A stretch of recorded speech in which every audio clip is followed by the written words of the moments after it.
continue doing Zoom throughout. Oh, okay. So that we can make these programs more accessible to people who don't want to drive at night, or if there's a snow day or whatever. That is our plan. We just learned that the hospice of the Panhandle is willing to let us use their little owl camera. We don't know how to do that yet, but we will learn. And so our goal is by the February meeting, we will maybe even be able to use the owl camera and get all high tech and crazy modern. So my name is Kristen Alexander. I'm the executive director of Potomac Valley Audubon. Great to have so many new faces here, as well as our traditional crowd. Tonight you get to see Sonja Melander, our newest staff member. So I'm excited to introduce her in just a little bit.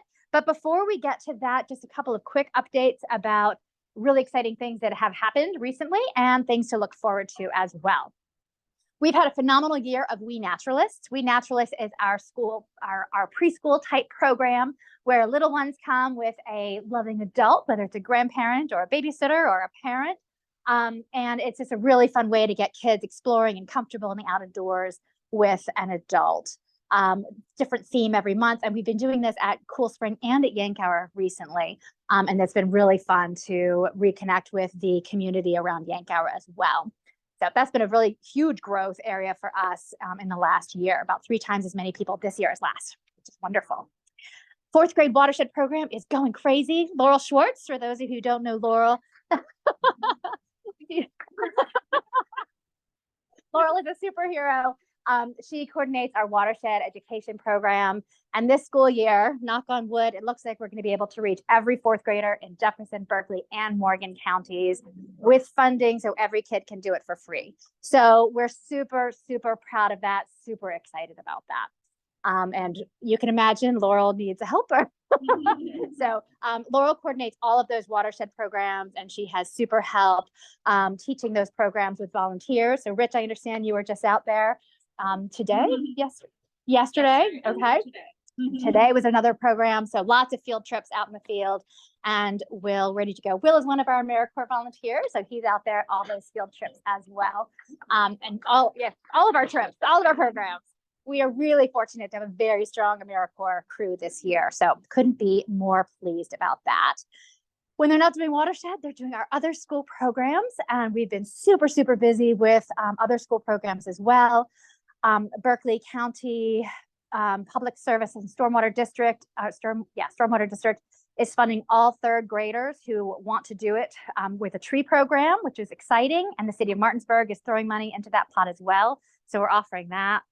And then we have other programs for K through 5. So lots of field trips this fall, and that'll continue into the spring as well. Trail of Bones just occurred. That's sort of our answer to Halloween. Kids come and learn about bones and skulls and how to identify them.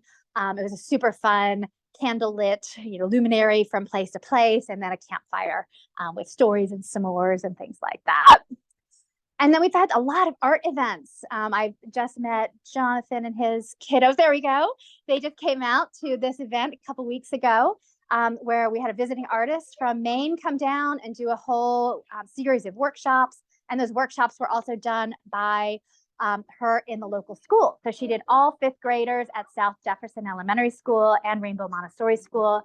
And the kiddos put all their exhibits on display at Cool Spring, and then were invited to come to Cool Spring to take a hike with Nathaniel Sharp, who is a visiting naturalist, and families could learn about the artwork from Katama as well. So super fun, exciting event. Lots of fall work days going on. Bob Schwartz has been leading. He's been sort of adopting this one corner of Cool Spring. For those of you who know the preserve, if you're looking out the back patio, that corner to the left, it kind of goes up the hill. The tremendous difference has been made. They've been attacking invasives and vines and everything else. And then I don't know if you know this, but after the native plant sale, Sunny Meadows donated another 400 native plants to us. They are the most amazing partners. So huge shout out to them. And so we've been able to plant those plants, the ones that are appropriate for the site in that area, to replace the invasives with natives right away so that they have a chance to fight the good fight and hopefully win. Tomorrow night is dissecting owl pellets at Cool Spring. Do we still have any space for that? I think so. Okay, we might have a couple more spaces for that if anybody is interested. That is tomorrow night at the Case Nature Center. And next or Saturday is the birdseed sale. So as you might know, we've changed up the way we do the birdseed sale now. So rather than doing pre-orders and having only 1 or 2 set dates that you pick up things or delivery, Sunny Meadows has adopted that for us. So you just come to Sunny Meadows, you get whatever you want, and you go. So the next one is Saturday, November 11th from 10 to 2. And then when you run out of seed by January 13th, you can come back to Sunny Meadows. I do want to note that they just shared with me that they're closing early that day, or in December and January. So that's only from 10 until 12. So big shout out again to Sunny Meadows for their amazing partnership. Same weekend, Over the Mountain Studio Tour. It's not anything we do, but we do host it at the Case Nature Center. Linda Case, for whom Case Nature Center is named, will have her amazing artwork there, as well as Diane Myers will have her fiber arts for sale and showing as well. And I understand there's pumpkin bread to be had and tea as well. Rolling Ridge Conservancy Bird Walks, that's happening on November 14th. Beautiful place. It's a place that you can't go normally unless you have a host. And so it's a great opportunity to go check out that beautiful property. And Pages and Pathways Book Group is having their field trip to Eidolon. This was postponed a while back. But Everyone Needs a Mountain is a book written by the woman, Mrs. Napoleon, who donated Eidolon to the Nature Conservancy years and years ago. And she wrote this book about living on the mountain. And we do have a copy at Cool Spring at the Case Nature Center. So if you want to check it out and read it quick, and then join the book club group for a hike out on November 14th at Eidolon, we would love to have you. And then a bird walk at Cool Spring as well. These are Beth Poole's bird walks, and they're very popular, and you always are bound to see some great birds. And then the big announcement for next month's program, we don't have December. That's the first big announcement. So just a reminder, we do not have one of these in December because everybody's busy having their holiday parties and such. But in January, we are not going to be here. We're going to be at NCTC. We are partnering with NCTC, and Tracy Lesky is going to be doing a presentation about the lanternfly. I asked Mark Madison at NCTC if he could host it because there is so much interest in the lanternfly. We couldn't handle it here. So we will be doing that at NCTC in the big auditorium. And Tracy is a superstar. For those of you who have been members for a long time, you may remember she did the presentation about stink bugs when the stink bugs were the big invasive species here. So Tracy is now, her new thing is the lanternfly. So she's a fantastic presenter. She sometimes does master naturalist trainings as well. Yes? I'm sure if you have the opportunity, she would welcome it. Yes. So we are happy to, I'm sure she'll be happy for you to squish as many lanternflies as you can find. Yes. So that's kind of the upcoming stuff. So lots going on. There is never any excuse to be bored with PVAS. And tonight is no exception because you get to listen to Sonja talk about the exciting subject of volcanoes. We were able to tempt her away from her passion for volcanoes. Thankfully, she has family here in the area. So that was enough of a temptation to get her to Potomac Valley Audubon to tempt her away from her beloved volcanoes, which we're very, very fortunate about. So she just joined PVAS in the spring. Super excited. Right before summer camp, she came on to help us through the last couple of weeks of the school programs and then launch into summer camp.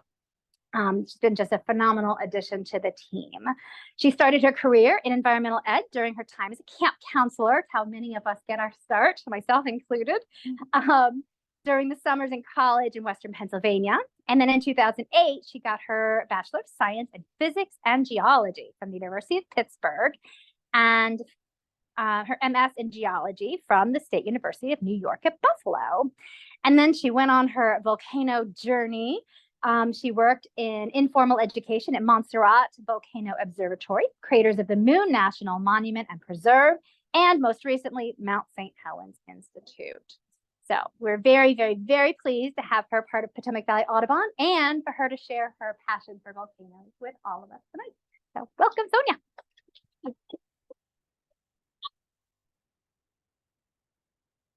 Thank you, Kristen. And I am so excited to be here for many reasons to talk about volcanoes, but just to be here with all of you because I am just so happy to be here with PVAS in this wonderful place, ecologically, this wonderful place with the people that I work with and all of you that I get in. Couldn't be happier. And when I have a room of people trapped into listening to me talking about volcanoes, that's a good day for me. So thank you. Okay, so I'm here to talk about volcanoes. This is a picture from the top of Mount St. Helens, the crater where once upon a time, not too long ago, the mountaintop fell down. I'm going to be talking to you a lot more about it. But first I have a question that I want you to ponder on for a moment. And then I'd like to hear from some of you who will raise hands. And if you are joining us via Zoom and you want to share some things that pop into your mind, please do so via the chat. And so what words come to mind when you think about volcanoes? Okay. Ash, lava. Yes. Exploding. Yeah.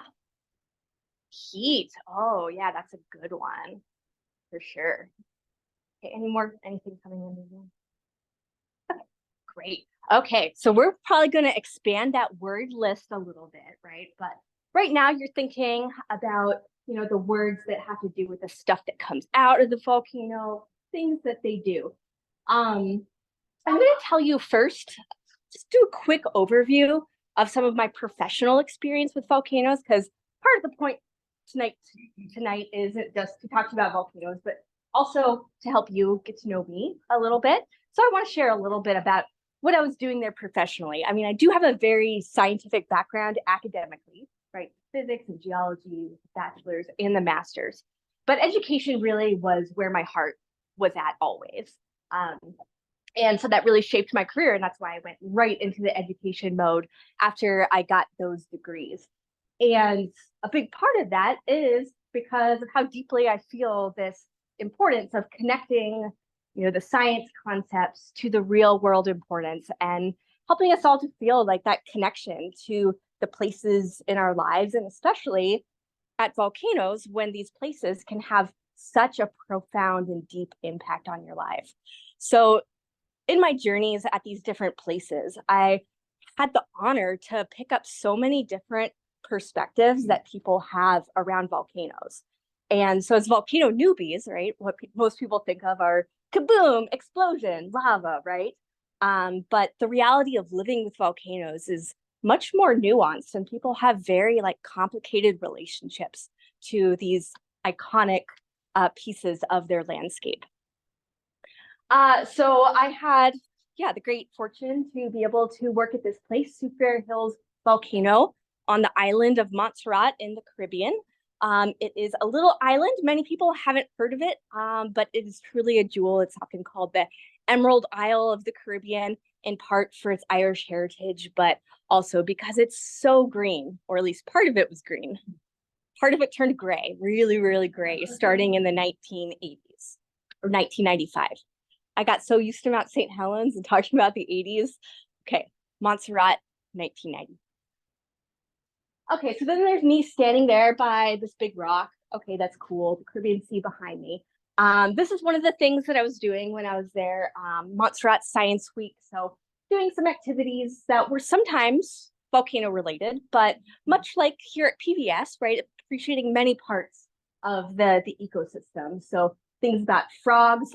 There's an endangered frog population there on the island, the mountain chicken, which you may have heard of. They're these huge, huge frogs that do taste like chicken. That's why they got their name. But it's actually a fungus that's making them endangered, plus some over. Sea turtles, of course, and just various different things, botany hikes and via open day and stuff.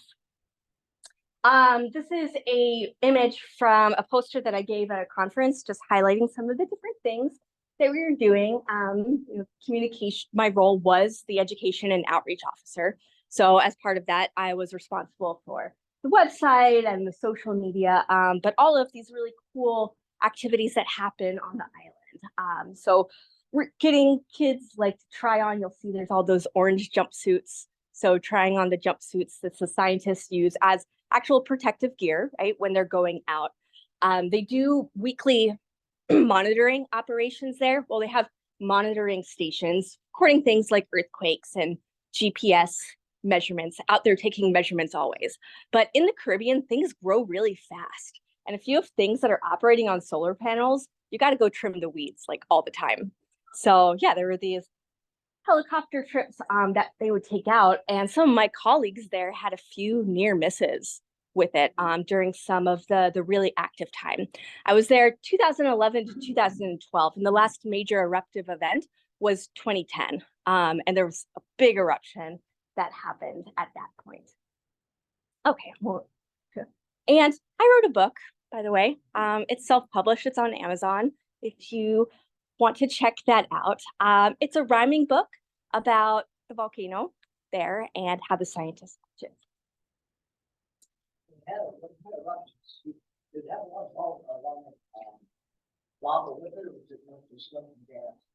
So the question was there a lot of lava with that eruption?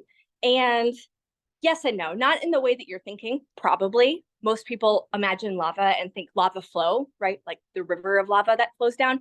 That kind was not there. However, they would have things, what's called a lava dome, which is a form of lava that's much stickier, much more viscous. And so that would come and it piles kind of like peanut butter, just globs at the top. And so what would happen there is the lava dome would grow and grow and grow, but it's not solid. So sometimes it would collapse. But when it collapsed, it had all this gas inside and it would instantly kind of burst out and then create something else called a pyroclastic flow, which I'm going to be talking about later. So this is Craters of the Moon Volcanic Field in Idaho. So this is some volcanic activity from about 2,000 years ago, but because it's desert, it still looks pretty fresh. When I was there, part of my work responsibilities was to make these worksheets to guide some student observations for the field trips that they had there to look at different features there, as well as update this guide to the geology of the monument there with making some diagrams and figures that incorporated some of the more recent research with the Yellowstone plume and how they think it's kind of like smearing, because Craters of the Moon is geologically related to Yellowstone via the Snake River Plain. So many things I could talk about, but I am going to move on and tell you a little bit about my time at Mount St. Helens Volcano. And this is the one that I spent the most time at. I was there since 2014 until this spring. So lots of good times, lots of memories at this awesome place. So did some like graphic work, made lots of like educational products. So like that illustration is an illustration of the different kinds of things that can set off seismometers. Those are the devices that detect and record earthquakes. So yeah, sometimes it's animals, sometimes it's elk that are looking for something to scratch their itch, like literally. It'll look like a huge earthquake. But yeah, there's lots of different sources. Of course, people dedicate their career to thinking about volcanic earthquakes because there's so many different kinds. And like anything, you can dig in really, really deep. Some kids doing some activities that I created about designing a community and incorporating some knowledge about volcanic hazards as they design their community. Some like reflective activities, kind of metaphorical, thinking about like what impact can you have in the community. Of course, lots of outdoor education, lots of hiking and being out. This is for these pictures in particular are from a program called Geo Girls, where we had a summer camp, 5 days, 4 nights, where we had a bunch of women geoscientists from various places, including lots of government agencies and lots of universities, some industry come and mentor these students. Yeah, it's pretty cool. Pretty cool. Okay. But I want to go a little bit farther back in time because I wanted to share my earliest memory of me thinking about volcanoes. And I have this memory from 3rd grade where my teacher, Miss Green, told us about paracatine. Raise your hand if you've heard of paracatine. Nobody. Okay, so this does have a video with it. Doesn't really have sound, but we're just gonna play it for a minute. So.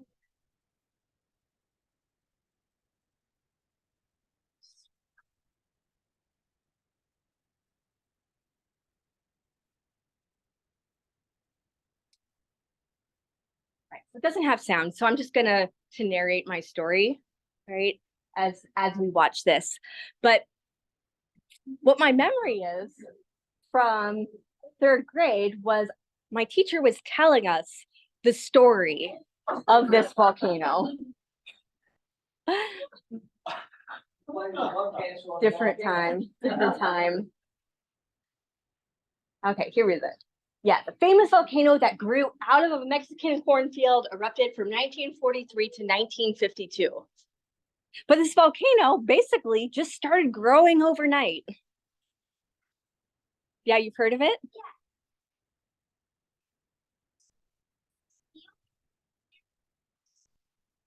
Uh-huh. Yeah, so this audience member was just telling us about, yeah, how he read about how there was this Mexican farmer and the plow got stuck in a field and then there was a volcano. And that's basically the story that my 3rd grade teacher told me. And I was like, what, Miss Green? I think that you're like, I didn't say this to her, but I was thinking in my head, I was like, what? I think you're trying to pull our leg. You're trying to see how gullible I am, aren't you? And I didn't believe it for years. Like, it wasn't until I was in college in a geology class that then I started learning about this story of this volcano that was just growing in this person's field. And I was like, wow, my 3rd grade teacher was right and I misjudged her all of these years. And I just share that really to emphasize, right, the awe, right, the awe that I felt learning these stories and really just kind of how unbelievable they feel like they can be. And I'm hearing the ooze. So yeah. Ooh, I'm hearing the ooze, right? You all saying ooh, ooh, but it's also oozing. So I'm hearing the ooze over the ooze. I've never made that pun before in all this time. You're bringing out something new in me. Okay. So I think that's just about the end of it. So I'll stop that. Yeah, stop that here. And we'll move on.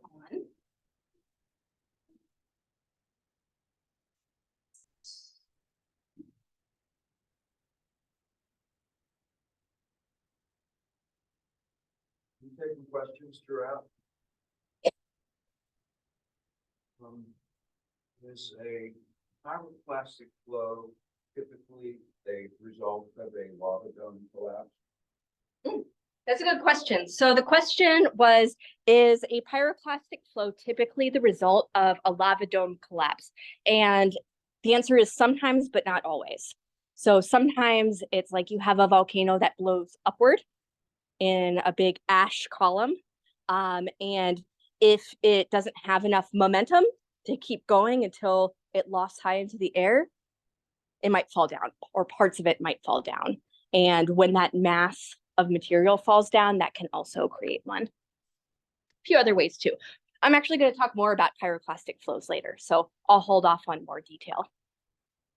So I was delighted later to learn that this volcano, Paracatine, it was the subject of who would become my favorite volcano artist. So this is a work by called Dr. Atoll.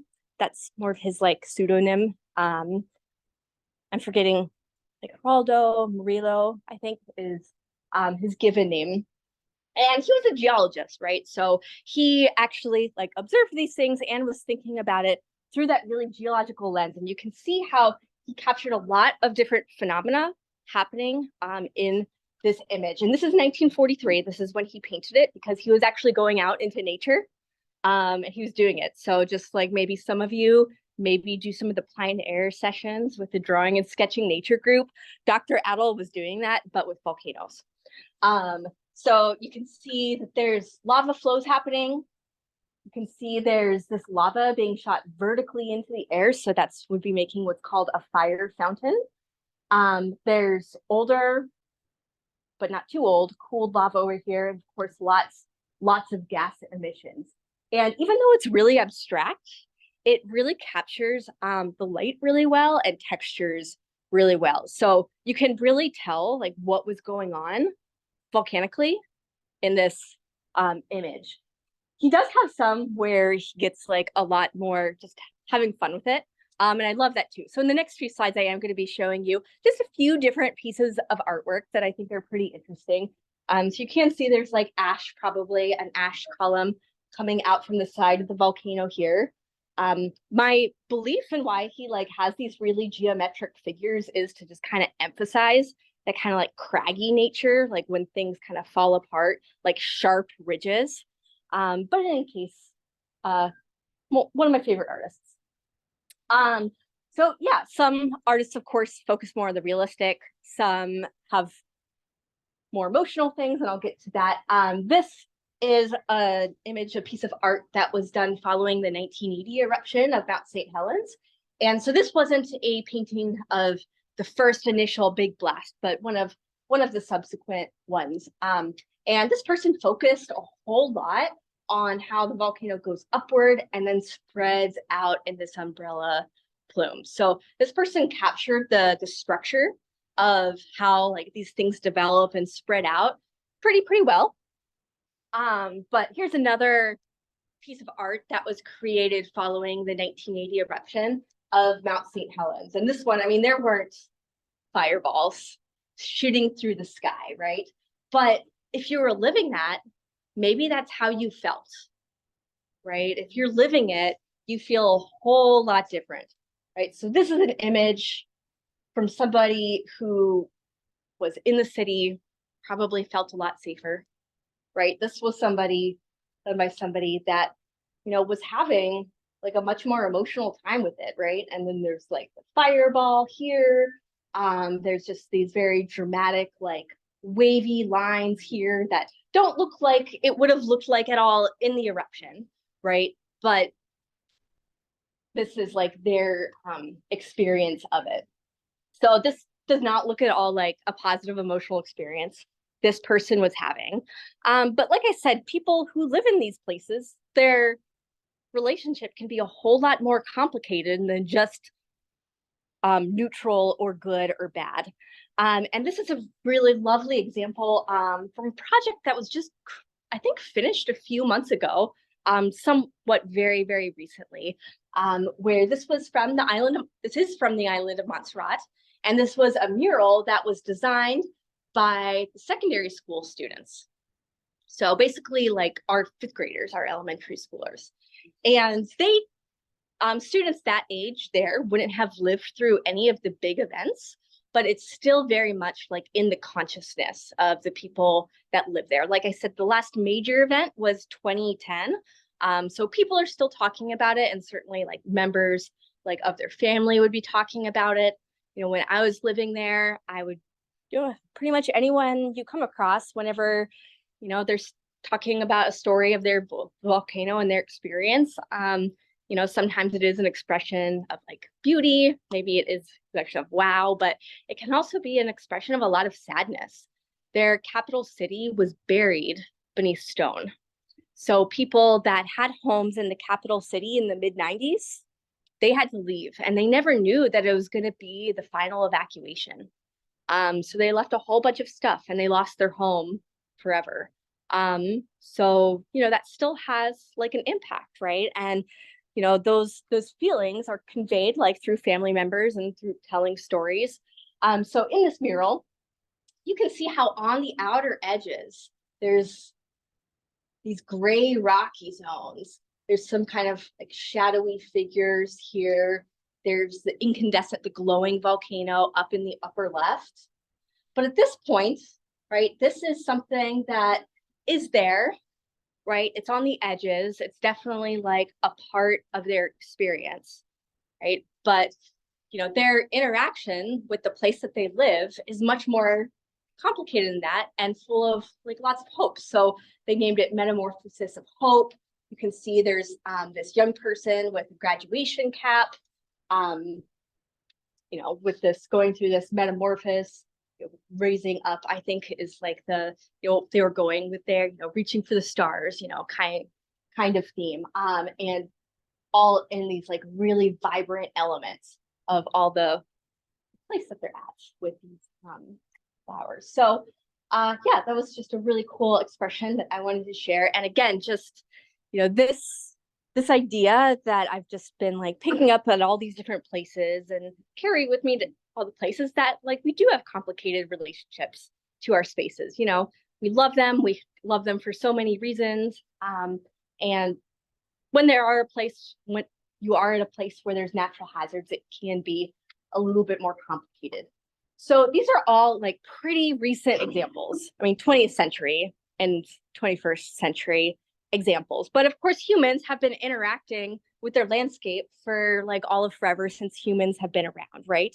And people have been noticing things, right? We're not new to observations, us modern people. So what I want to do during a lot of this talk is to, instead of like blasting you with the science first, I want to start from some of the stories, names, stories that people have attributed to volcanoes over time, and then use that to then dive in to the science of it. So names tell us a lot. Here we have tons of things where it's something run or something mill, or we can learn a whole lot about our local history just by looking. I love looking at road names everywhere I drive. It's like mill everywhere. It's like, yep, that happened here. So Mount St. Helens, traditional name, there's several, but the name given by the people that whose ancestors lived closest to the mountain. So I'm talking about the ancestors of the Cowlitz Indian tribe, give the name Lawilatkla to the mountain. And that is the name that means he, she, the being that smokes, right? Like that's what this volcano does. That's its name. Other names for the volcano are like Snow Mountain, translate to Snow Mountain, that kind of thing. So, I mean, really, when you think about it, just a really logical, observational name. Soufriere Hills volcano. So that Soufriere, sulfur in the air. If you squint really hard, if your eyes are good enough, you might notice that mountainside is a little bit of yellow because there's a whole lot of sulfur that deposits on the side of that volcano. And I sure smelled it when I was there. Not every day, but when the wind was right. So yeah, again, people have just been so observational throughout time, and even things that seem like myth, that seem like kind of wacky stories of myths and gods, I find you can find a lot of truth in it, of people who have just, again, observed things, but then it gets passed down. Raise your hand if you've ever played a game of telephone. Yeah, keep your hand raised, keep it raised if the sentence was the same at the end. Right? The sentence is never the same at the end, right? So if one person is telling a story and they're like, maybe it was like snakes, it just takes one person down that line to say it was snakes. And then you suddenly have this wacky sounding story. Okay, so I want to tell you a little bit about Medusa. And so Medusa, and tried to go back as far as I could to like the Greek versions, like the oldest can. But here are some characteristics of the classic Medusa story. Okay, first of all, Mediterranean, right? So we're talking about places by the Mediterranean Sea. So most of the volcanoes are island volcanoes. So Medusa was born from sea gods. Those were Medusa's parents. Medusa had snakes coming down from her head. Medusa's gaze turns people to stone. Medusa is described as beautiful but terrifying. Medusa was beheaded by Perseus. That's what ended Medusa. But when that happened from her neck, then Pegasus popped out. Okay, weird sounding story, right? Or is it? Okay, Medusa, born from the sea gods. Now this image right here is just from this past week. This is the new volcano being born just off the coast of Iwo Jima, right? This is how volcanoes are born. You have lava coming out under the ocean, building up, and building up until it finally breaks through the water. You get some explosions. So, you know, maybe there's stories that are kind of like emphasizing like some kind of violent interaction because there's, you know, lots of explosions happening. But not only was Medusa like born, have this parentage of sea gods, but they were the primordial sea gods. So we're talking about like the ancient Greek gods, right? The gods in Greek mythology that were thought to be the first ones, primordial, right?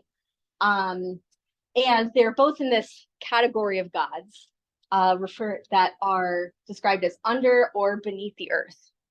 So they're sea gods from beneath the earth, and that's what made Medusa. Okay. Medusa has snakes coming down from her head. If we think about a lava flow shape looks kind of similar to this thing that I'm wearing. Does anybody here know what I'm wearing? A snake, yeah. And this snake's name is Esther. And Esther lives at the Case Nature Center, and we're friends. Right? So it could be very easy to say like it was shaped like a snake, right? It was winding like a snake. Maybe some other things. Oh, look at that snake head.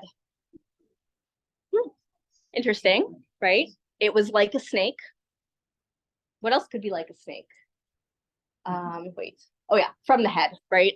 Lava flows down. That's what the image there is showing, right? Coming down from the top, flowing down, and that winding with that snake-like head at the start. And I don't think I'm going to show this video just for the sake of time. But of course, like hissing, venom, those are also traits that are attributed to snakes, right?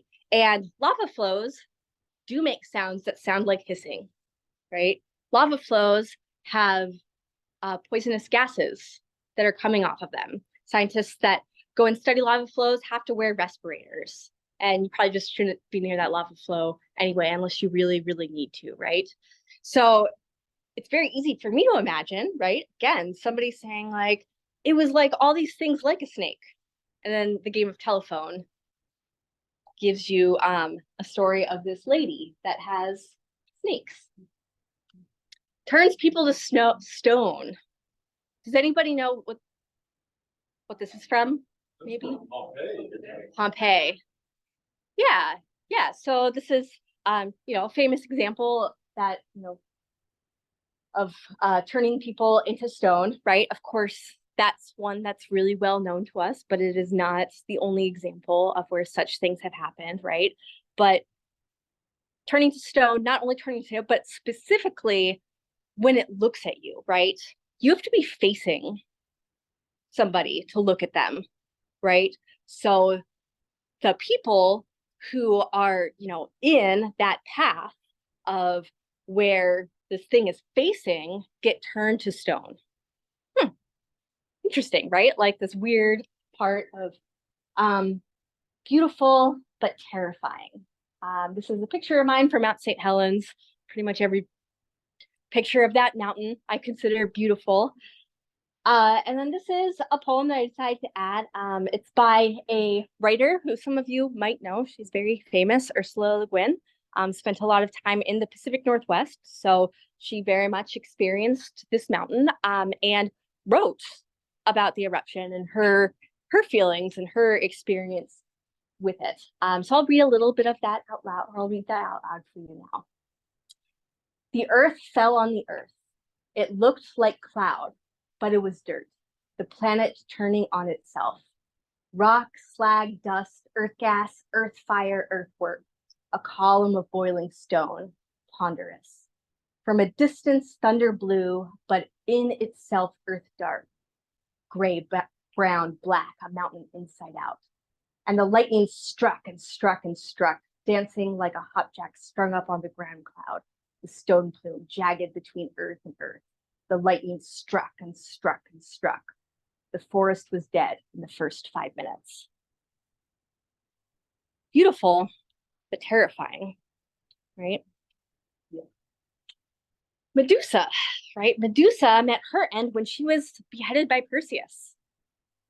Mount St. Helens, top fell off. Mount St. Helens is not the only one to have done this, right? Other volcanoes have, many volcanoes have. Volcanoes sometimes heal each other, so it can actually heal itself. So it can be difficult to tell sometimes when volcanoes have fallen apart. There was the question earlier about lava. And so if lava domes fill up that space enough again, right, it can just look like a pointy mountain again. And that's true with Mount St. Helens. It fell apart in a big way before 1980, just before humans were specifically around and recording that kind of thing. And it looks like we have an eager question.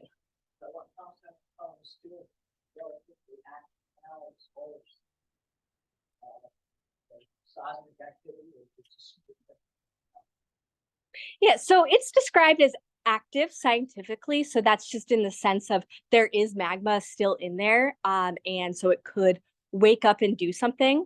It hasn't really done anything of note since 2008. It is normal to have earthquakes at volcanoes, even when there isn't activity. So there's kind of like this background level that's sort of normal.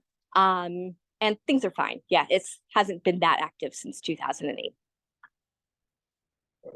Yeah. The volcano in Mexico, is that in any way connected to or part of, like, the Ring of Fire we know typically around Hawaii? Is that on a fault line, or is that indicative of other volcanoes in the area? Yeah, so it's not related to the Ring of Fire, though it is like in pretty close proximity to it. In that area, the Ring of Fire is running north and south, right? Because it's going basically like along the coasts, just about along the coasts of the Americas. So in Mexico, in that kind of area, that's part of what's called the Trans-Mexican Volcanic Belt, which trends east-west. And it's kind of messy. It's kind of messy in there. Yeah. Okay, so Medusa, from that neck, so when like she was beheaded, Pegasus came out. Okay. So this is a picture again of Mount St. Helens. So this is the rapid fire sequence of events once the eruption started. So it went from 10 seconds looking like a mountain, just a little bit weird over here because it had started to fall apart at this point, towards just in like 40 seconds, 52 seconds, it's blasting out the side and then growing bigger and bigger. So Pegasus, a winged horse, soars through the sky, right? That's what Pegasus does. But really the primary role of Pegasus, right, in myth, is that Pegasus, his main role is to bring the thunderbolts to Zeus, right? So when there are these incredible explosive volcanic eruptions, often that's associated with really phenomenal volcanic lightning. And the reason for that is because there are all these particles, right? All these pieces of ash, these tiny pieces of rock, tiny pieces of glass that are smashing around in there, just all bumping into each other. And maybe some people in this audience knows what happens if you have a balloon and rub your head if you have hair on your head. Ooh, yes, back there, what happens? Static electricity. Yeah, so same thing. All these things rubbing on each other and rubbing on each other during this explosive eruption builds up static electricity.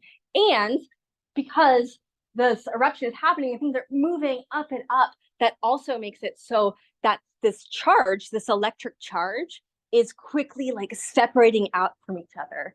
And when that charge separates and separates enough, right, that's when you get electric discharge. That's when you get this lightning bolt. So that's why in these volcanic ash plumes, you get this really phenomenal lightning.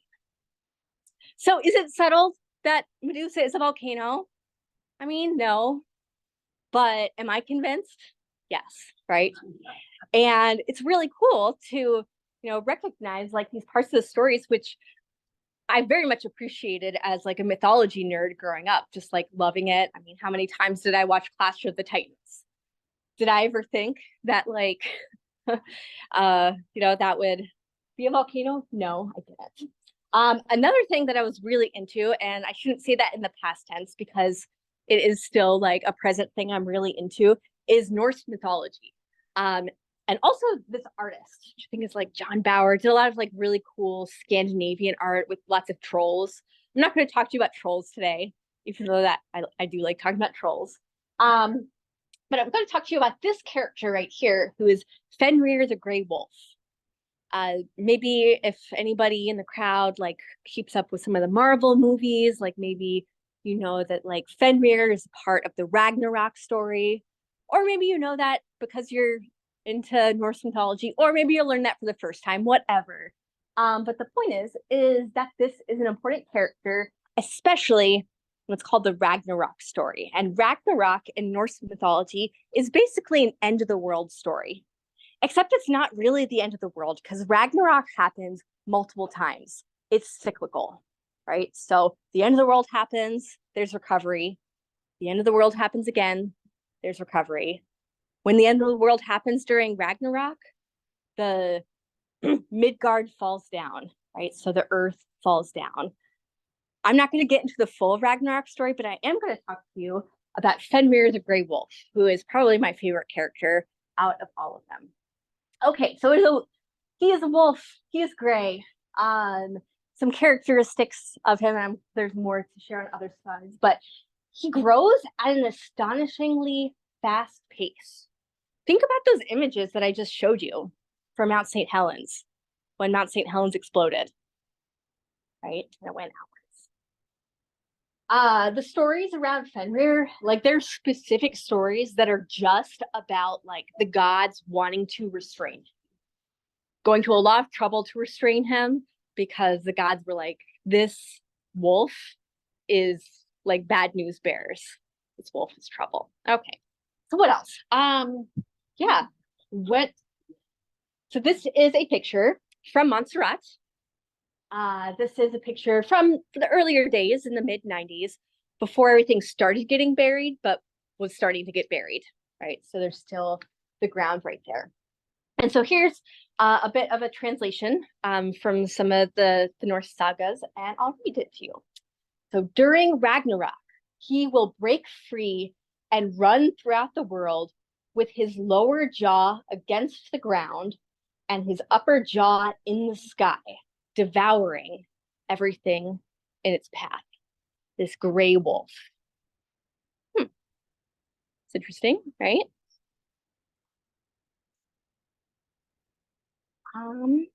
See if we can watch this one. Just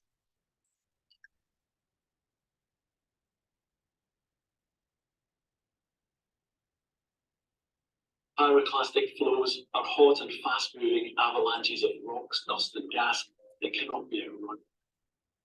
Death is almost certain for those in the way. They are very destructive and a major cause of death and severe injury in volcanic eruptions. They can occur in many volcanoes around the world. The high speeds, high temperature, and large rocks and pyroclastic flows make them very destructive.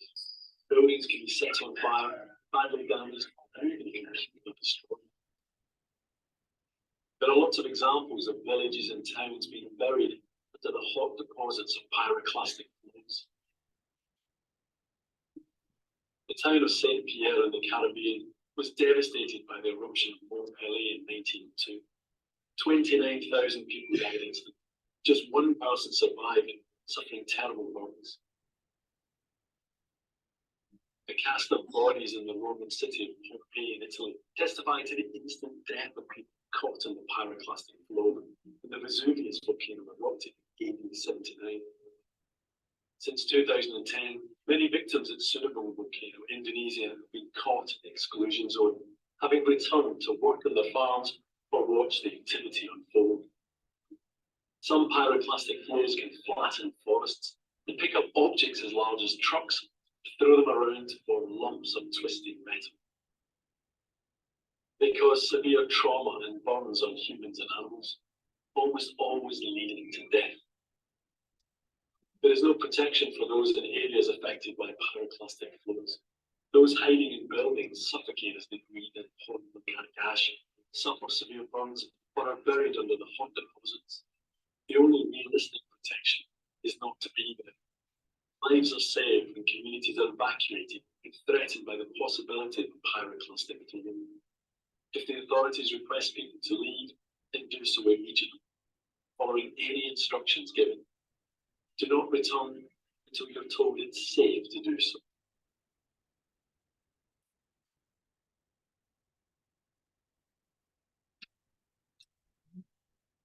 It's the gray wolf, right? Dragging its jaw on the ground and devouring everything in its path. Pyroclastic flows, I would say, are one of the top two concerns for volcanologists around the world. The other one is something called lahars. I'll talk about that in a few moments here.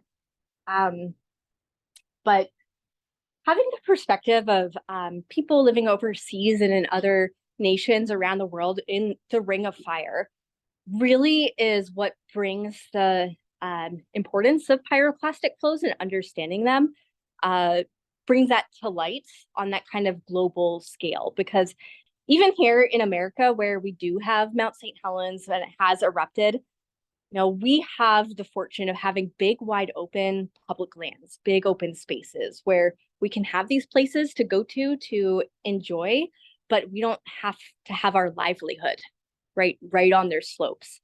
But if you consider the Pacific Ring of Fire, right, many of those islands, many of those volcanic places there are island nations. And the place that you have to live is on the slopes, right, is in the lower areas. So it feels very distant and remote to us because it is, but it is very, very important to the people who live in these places. And Mount St. Helens, just since it's an example that Americans generally are much more familiar with, right? That is an example where the volcano did one big eruption, and there were smaller ones in the subsequent years, but it wasn't this persistent living with pyroclastic flows, living with pyroclastic flows, living with pyroclastic flows over and over. But for many, they mentioned Sinabung, places like that, places like Merapi, not since 2010, but certainly for Soufriere Hills Volcano in Montserrat, that was a really big part of the lived experience. Oops, I don't want to do that again.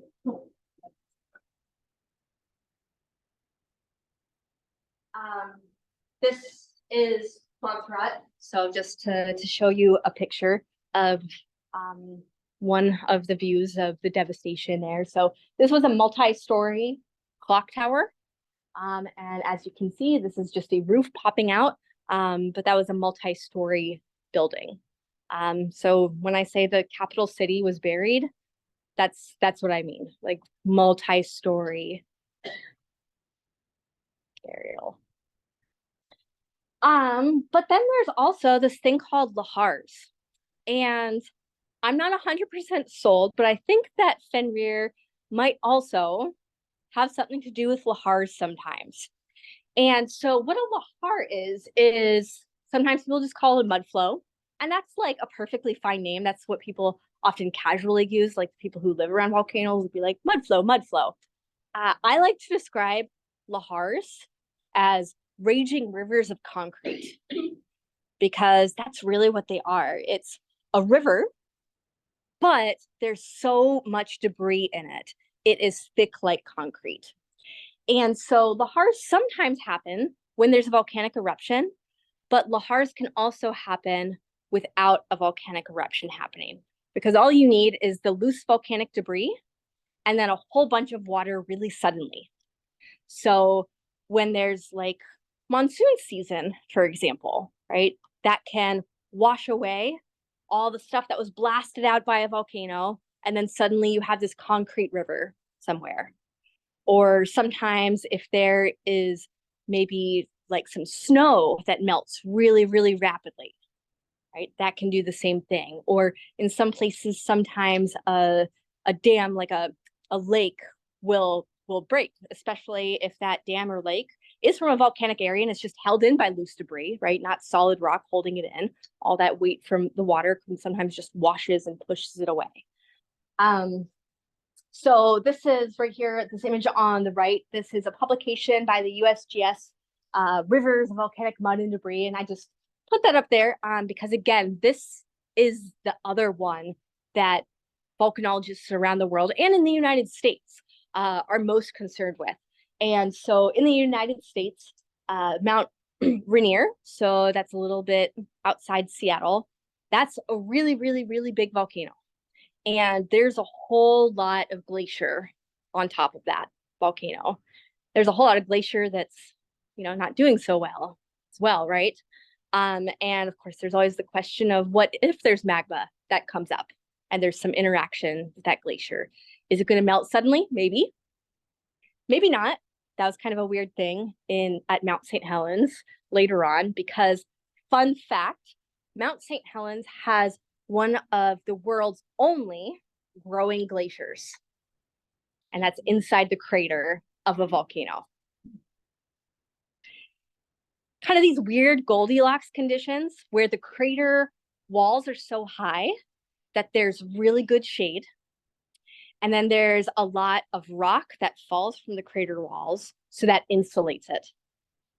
And of course, it also kind of funnels the snow in, so it gets extra thick inside there as well. So yeah, just those weird kind of Goldilocks conditions. But anyway, I'm digressing from lahars, and I do want to show you this video. This video was produced by the University of West Indies, and they're the organization, the university, that manages the volcano observatory in Montserrat, right? So this video is very much from the perspective of like geared towards people who might be, this knowledge for practical life experience, and to do so in a way that's not too scary.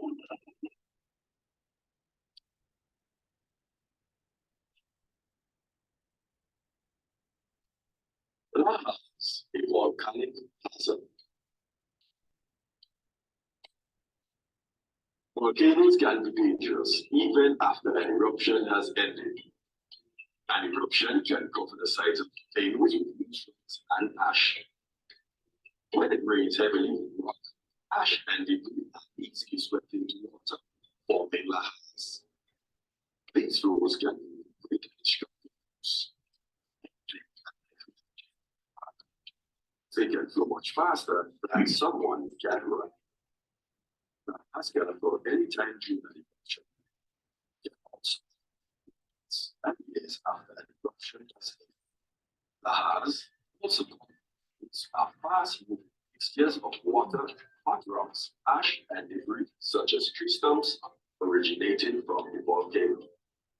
If you live close to the volcano, heavy rainfall after an eruption can often cause lahars.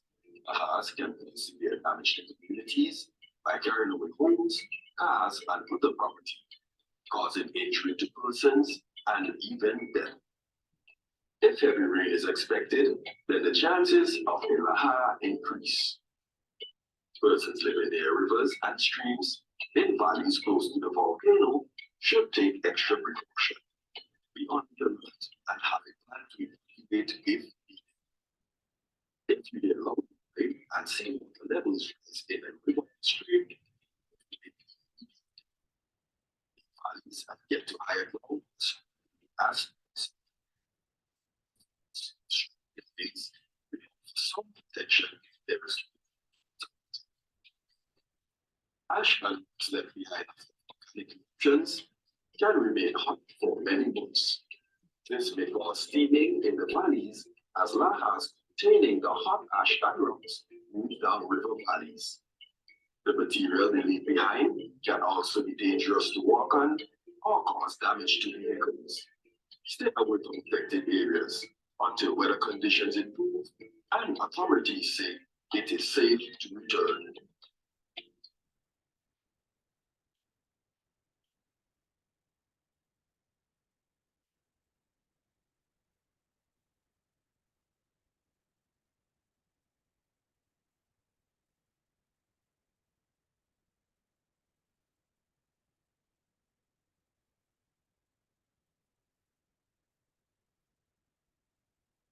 Before I move on to the next slide, I just want to emphasize again here the story here. So this excerpt from, again, some of these Norse sagas. The story was very much set with this wolf being in captivity. The wolf was in captivity, right? It was not like out doing things in the world, but while it was in captivity, a foamy river flowed from its drooling mouth. So maybe.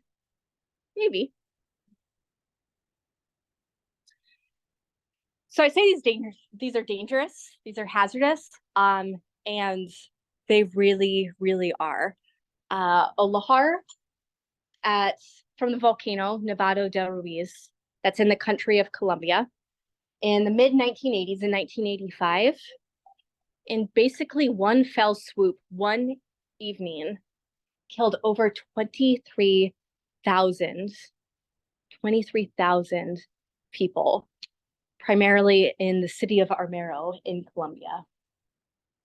Many more were injured. Many more of the survivors were also homeless. So yeah, for people like living with this, it is a big deal, right? It's not just a river. So I'm kind of like, mud flow, okay, that's fine if that's a word you use. But I think about the raging rivers of concrete, because they really do have that impact. Another thing about Fenrir the Grey Wolf that's said about this wolf is that he will swallow the sun during Ragnarok. Again, Ragnarok, that is like this cyclical end of the world story. Now, this is a photo taken in Yakima, Washington. So that's really far away from Mount St. Helens. It is still in the same state as Mount St. Helens, midday. So the eruption at Mount St. Helens, the famous one in 1980, began at 8:32 in the morning. And then it took a few hours to travel across the state. But these tiny bits of rock were so thick in the atmosphere that at midday, it was that dark in the cities that the streetlights came on. So again, Fenrir, he will swallow the sun. Okay, so I've been telling you stories from somebody from a long time ago. But I did want to share something with you, which is a version of the 1980 eruption story at Mount St. Helens that I wrote. So we're going to go on that little journey right now. Okay.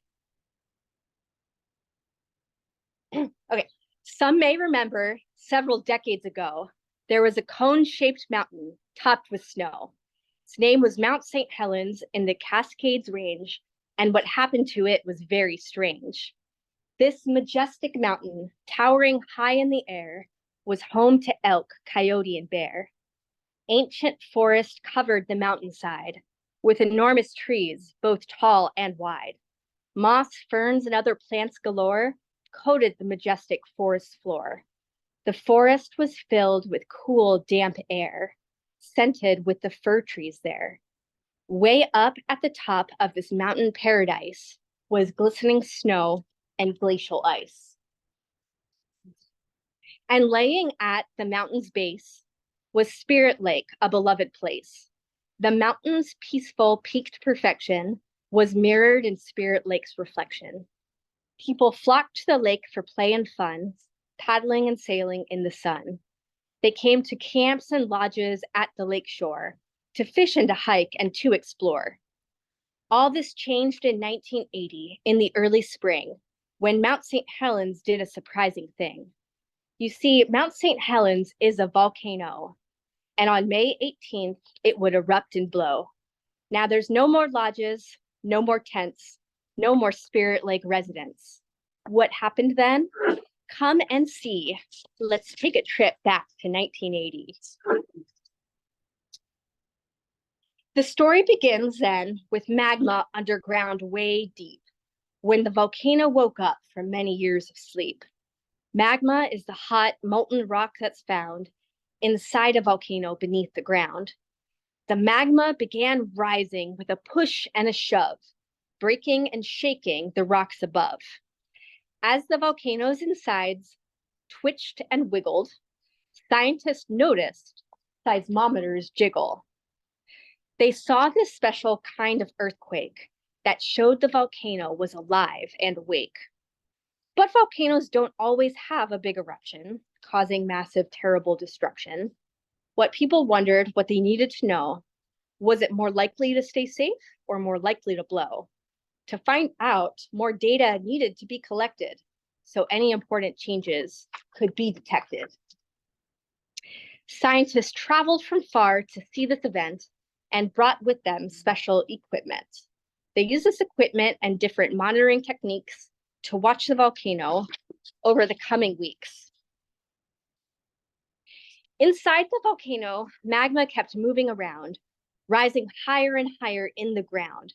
Magma kept rising and rising some more, thousands of small earthquakes as rock cracked, shattered, and tore. As magma rose, the nearby groundwater warmed up, getting hotter, hotter, and hotter. Once the groundwater heated up to a boil, kaboom, it blasted out from the soil. Phreatic explosion is the name for this small type of blast made of really hot, steamy gas. Dozens more of these eruptions at the volcano's peak blew out small craters over the next few weeks. As scientists kept watch for any important change, they noticed something that was pretty strange. Instead of moving up, the magma was moving sideways. It kept doing this for days and days. The magma pushed to the side and the mountainside grew in a blob filled with magma, hot and much stickier than glue. Like an inflating balloon, the blob on the northern side kept growing, getting hundreds of feet more wide. But was this blob dangerous and going to collapse? Or would it remain steady and safe, perhaps? You know, this spoiler alert. 2 months later, the 18th of May, started off as a very quiet day. At 8:32 on that blue-skied morning, an eruption began with little warning. The eruption began with a giant landslide as the mountain collapsed on its northern side. The mountaintop broke away in 3 big chunks, which scraped and crashed, clamored and clunked. This smashing and crashing made a big earthquake as the landslide moved towards Spirit Lake. Into Spirit Lake, the landslide crashed, pushing the lake up in a giant splash. The water sloshed down onto a new lakeshore, 200 feet higher than where it was before. Leaving Spirit Lake, the landslide moved along, crashing down the valley as it continued on. Like a snowboarder, the landslide darted and swerved as it encountered each ridge and valley curve. With great force, it even dashed up to high elevations, spilling over some tall, steep ridge formations. As it traveled down valley for miles and miles, it dropped big chunks of rock into piles. These piles are called hummocks, and these weird-looking mounds rise hundreds of feet above the old ground. This enormous landslide was only the start of the volcano's eruption. It began a craze of destruction. Rewind to that moment at the landslide start, just as the mountains started falling apart. The magma was like a shaken up soda with gas inside. That had become really, really pressurized. The pressure was held in by the weight of the mountaintop, but when the landslide began, the heavy rock dropped. As the volcano fell apart piece by piece, the gas pressure below was released. The pressure released. The volcano kaboomed. Hot rocks blasted out and zoomed. This huge explosion out on the northern side blasted through the crumbling landslide. This sideways explosion is called a lateral blast, a hot blast of rocks moving really fast. It sped past the landslide in a flash as it shredded up lava, making volcanic ash. Volcanic ash is the shards of rock and glass that's made when lava explodes, burst apart by gas. The size of powdered sugar, ash is itty bitty. It's sharp and it's rough, jagged and gritty. Filled with stones, the blast was much more than a breeze. It tore up enormous old growth trees. The blast soared with astounding power, moving at several hundred miles per hour. Close by, it ripped up trees, which it carried along. The blast was fierce, deadly, and strong. Farther away, the blast knocked down trees, the fir, the hemlock, and the pine, in the direction of the blast, all in a line. When the blast ran into hills, it moved in a whirl, knocking down trees in the shape of a swirl. In the farthest edge of the blast, called the singe zone, the blast carried no more large chunks of stone. Though the blast was light, with no more rocky debris, it was still sizzling hot and burned the needles from trees. In just a few minutes, the mountain collapsed and the blast had blown, leaving an enormous destruction zone. Yet the eruption lasted much longer into the day, affecting people many, many miles away. That mountaintop ice and snow broke apart and went down with the rocks in the landslide's descent. Hours after the landslide, the ice from the old mountaintop melted and made a muddy slop. Ash mixed with the water from the ice and water from the snow, creating a ferocious volcanic mud flow. These volcanic mud flows are called lahars. They can destroy bridges, houses, and cars. See the mud line here? Lahars roar, lahars rumble, as the boulders inside smash and tumble. Like a warm, ferocious concrete slurry, lahars crash down valleys in a hurry. Down the Toutle River, the biggest one sped, destroying bridges as it plowed ahead. It ripped up buildings, it ripped up trees, it carried them downstream with ease. It sloshed and smashed on, destroying everything it came upon. Down the Toutle River, then the Cowlitz River, then to the Columbia River it went, still carrying ashy sediment. In the Columbia River, the lahar calmed and slowed, dropping out the rest of its ashy load. There was so much ash, so much muck, that for weeks the barges in the river were stuck. This is an aerial view right here at the confluence of those rivers to give you a sense of that volume and some dredging operations that happened here. After the lateral blast, that big sideways kaboom, the eruption went upwards in a gray ashy plume. This ash plume looked like a miles-high tower made of gray cauliflower. The ash plume was over 15 miles tall and coated forests and towns with gritty ashfall. For 9 hours, the ash continued to rise, blackening the daytime skies. Miles into the sky, the ash uplifted. Then to the east, it slowly drifted. It drifted east towards Yakima and Spokane, arriving hours after the eruption began. Ash fell to the ground in a gritty mess and filled the air with a thick darkness. In the middle of the day, you'd need your flashlight. The ash made day as dark as night. Slowly, the ash settled, the skies cleared, revealing the damage so severe. Where once there was a mountaintop shaped like a cone, now is a mile-wide crater surrounded by a horseshoe of stone. The landscape to the north of Mount St. Helens transformed.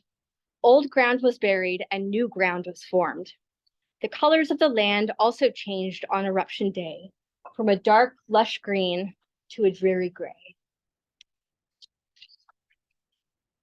But the eruption's saddest result, its most tragic cost, were the 57 lives that were lost. Back then, much less was known of the way that the volcano erupted that tragic day. The lateral blast that burned and tore had not really been seen before. The enormous size of the lateral blast was something that scientists couldn't forecast. But now the more they study, the more they know about how and why volcanoes blow. So that volcanic eruptions don't become tragedies, scientists keep watch from volcano observatories. Volcano research and monitoring is done from a volcano observatory in Vancouver, Washington. As the years passed, plants and animals returned to the places that were scoured, smashed, and burned. Home to many critters, this land is far from bleak, with a rocky, rugged beauty that's unique. In the hummocks, many elk meander near ponds that are home to salamander. Birds swoop by these ponds as beavers build their dams in the place where the landslide once buried the land. Elk roam into the ridges and down to the pumice plain, thriving in this wild, weird volcanic terrain. At sunrise and sunset, a purple and a peachy glow light up the mountainside and the valleys below. To coyotes' yips and howls you can listen as the sun sets and as the bright stars glisten. On clear nights, the moon and the Milky Way light up the sky until the next day. Today, Mount St. Helens volcano still has magma down below. But there's no need to worry, no need to fear. Scientists watch it closely to see if danger is near. Come to Mount St. Helens to learn, to hike, or to play. But if there's a warning, stay far, far away.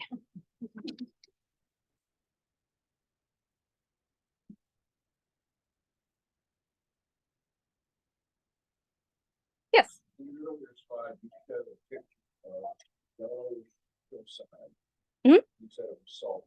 Is sulfur typically a byproduct of an eruption, and is that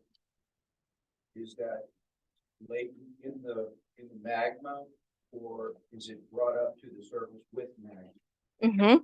Yeah, so it is within the magma often. Yes. So the question was about sulfur and if that's common at volcanoes and basically what is the source, essentially, right? So the answer is that yes, sulfur is like very common at volcanoes. I haven't often seen like the yellow everywhere. That's certainly like in some places for sure. But where it manifests most prevalently is in the gas that comes out of volcanoes. So it is one of the most common gases to come out volcanoes. So of course, water vapor, but also carbon dioxide. And then the sulfur comes in two forms. And the sulfur gas is actually very interesting to scientists because, chemistry has a lot to do with temperature, but also pressure, right? And so pressure, that can be correlated to depth down inside the ground, right? So depending on the type of sulfur that comes out, whether it's sulfur dioxide or hydrogen sulfide, the relative amounts that are coming out can sometimes tell scientists if the magma is close to the surface and if it's in that low pressure environment or if it's further down in that high pressure environment. So one term that I associate with volcanoes, I don't think you mentioned, is fumarole. In my mind, that's like a tunnel bringing magma down from the side of it to the top of the mountain. Better description. Yeah, so Rich was referencing the term fumarole. And that is basically just anywhere on a volcano that gas might be coming out. So it doesn't even necessarily look a whole lot like something, right? It just might be gas coming out from what just looks like ground, right? But it's the gas, the fumes that are coming from the fumarole, which are sometimes at the top, but you can often have fumaroles coming out from the side. Volcanoes structurally are often very different on the inside because it just depends on how, like, where things blasted at what point, and then when erosion happens before like more things piled on top. So it's not like neat layers in all the volcanoes. So sometimes they have like paths of weakness going off to that side. So maybe a fumarole will be over there or like over there. That makes sense.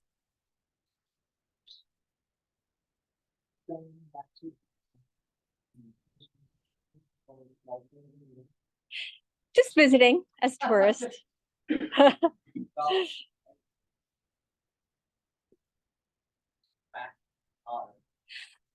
I'm generally a little bit familiar with that, and I know that we might have some people on Zoom that are also wondering about that.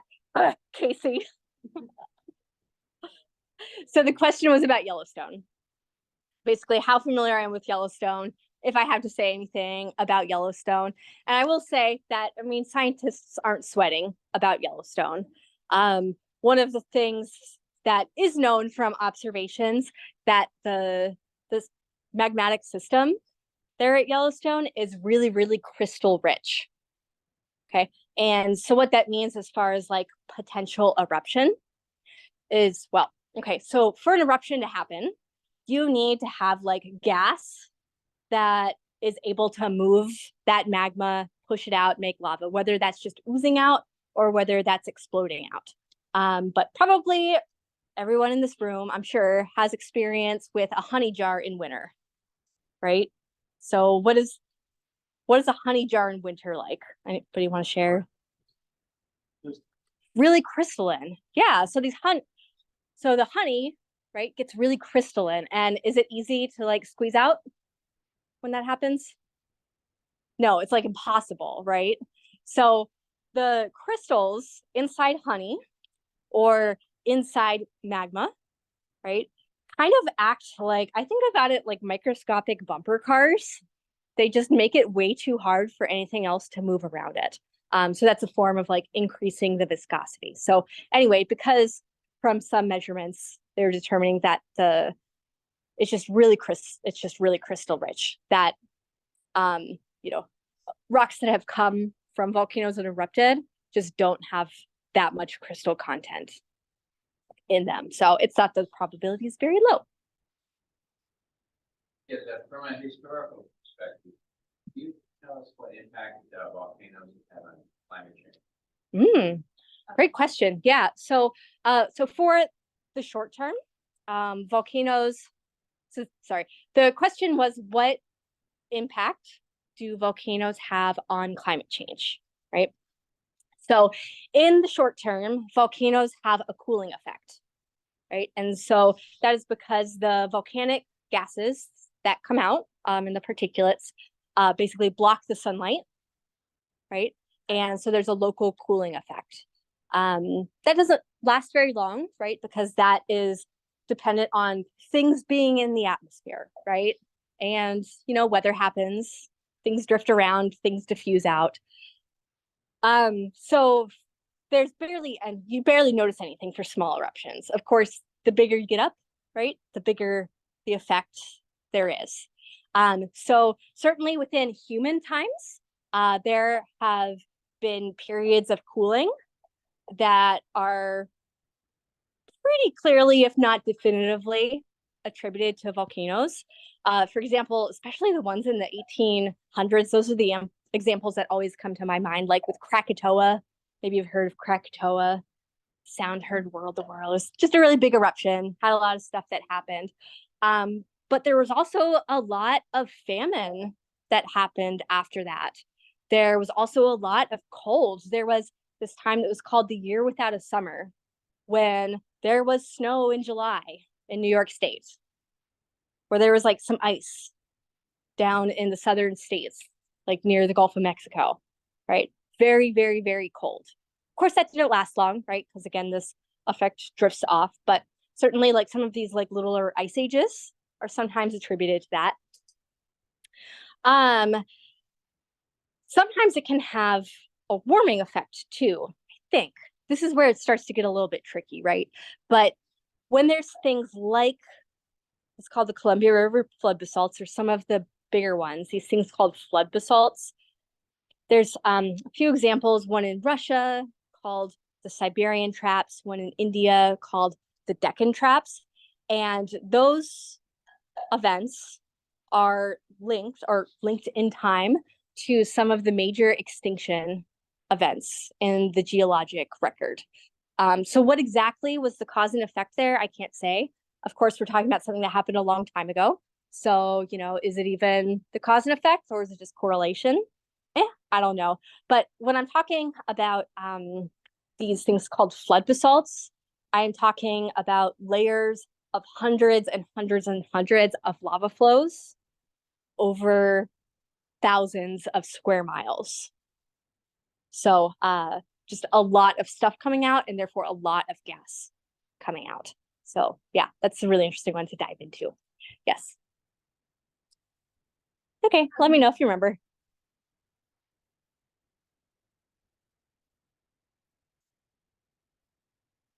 The littlest eruption. What was the littlest eruption? I'm gonna have to. Oh my gosh, that is such a good question, and I don't know it. You know, people always want to know the biggest one. I respect you so much for respecting the little ones. That's great. I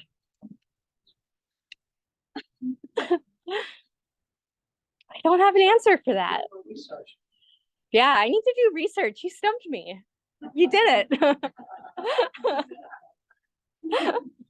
So it sounds like there is no real correlation between global warming and eruptions. Okay. No correlation at all. I mean, certainly there's like, you know, gas that comes out, but it's very much balanced by, you know, the carbon sinks of trees and all of that throughout time, except for some things which may have had like the really dramatic ones. But in those cases, like I'm talking about, I mean, humans wouldn't be making it through that anyway because of the volcano stuff. So. All right. Thank you so much. If you would like to have more questions, I'm sure Sonja will be very happy to answer them afterwards. If you have questions about Potomac Valley Audubon, we have Mike Sullivan in the back. He's our current president of Potomac Valley Audubon. If you're interested in the Master Naturalist program, we have many Master Naturalists here this evening. We have Lou Skavnicki, we have Rich Brager. I mean, and there are other Master Naturalists here as well. Raise your hand if you're Master Naturalist program.